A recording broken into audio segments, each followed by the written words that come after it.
Narmad university फिर विवादों में। बॉयज हॉस्टल में मिली शराब की खाली बोतलें और सिगरेट के पैकेट। सूरत की वीर नर्मद दक्षिण गुजरात यूनिवर्सिटी एक के बाद एक विवादों में घिरते जा रही है। परीक्षा के दौरान छात्राओं के साथ कथित जांच में कुलपति के खुलासे बाद बॉयज हॉस्टल विवादों में घिर गया है। यूनिवर्सिटी के प्रशासनिक भवन से 100 मीटर दूर हॉस्टल से पास शराब की खाली बोतलें और सिगरेट के पैकेट मिले। शराब पीने के सबूत मिले। इस बात के सबूत सामने आ रहे हैं कि पार्टी वीर नर्मद दक्षिण गुजरात यूनिवर्सिटी के प्रशासनिक भवन के सामने नजदीक हॉस्टल के पास हुई थी।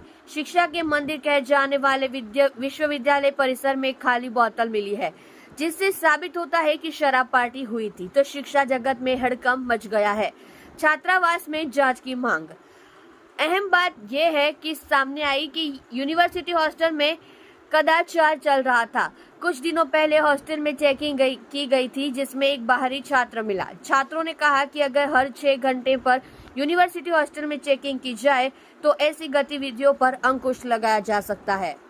आप देख रहे हैं माटी की आवाज न्यूज चैनल को आनंद सिंह ठाकुर के साथ। आज बोटल बड़ी आई थी 15 दिवस पहला, एना संदर्भनी अंदर तात्कालिक जे होस्टेलनी सिक्युरिटी थी ए डबल करी देवामां आवी हती।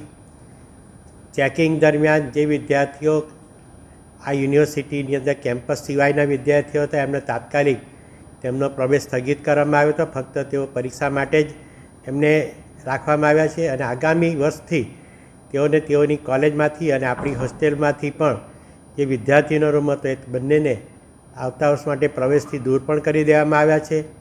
सिक्युरिटी एजन्सी, साफ सफाई एजन्सी ने पण अने अमारी होस्टेल विभाग बधाने ज लिखितमां नोटिस पण आपवामां आवी छे अने वधारे कड़क पगलां लई शकाय ए माटे अमे आजे ज एने माटे मीटिंग पण बोलावी छे बधा विभागनी।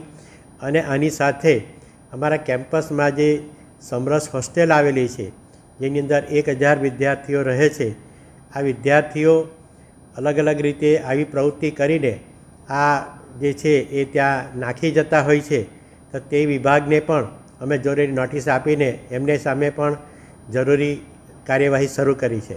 सर કેટલી ગંભીર બાબત કહે છે કે બહારના વિદ્યાર્થીઓ કેમ્પસમાં આવે તો કેટલું મોટું નુકસાન થઈ શકે છે।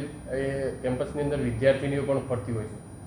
બહારના વિદ્યાર્થીઓ કેમ્પસમાં આવે ખૂબ જ અયોગ્ય છે, ખૂબ જ ગંભીર બાબત છે અને વિદ્યાર્થીનીઓની સલામતી માટે આ વિદ્યાર્થીઓને અમે અલગ અલગ રીતે ચેકિંગ કરીને તેઓને દૂર પણ કરવાનો પ્રયત્ન કર્યો છે અને જે લોકો પકડાય છે તેમને વોર્નિંગ આપીને જે સંસ્થાના હોય છે સંસ્થાને પણ અમે જાણ કરી રહ્યા છે।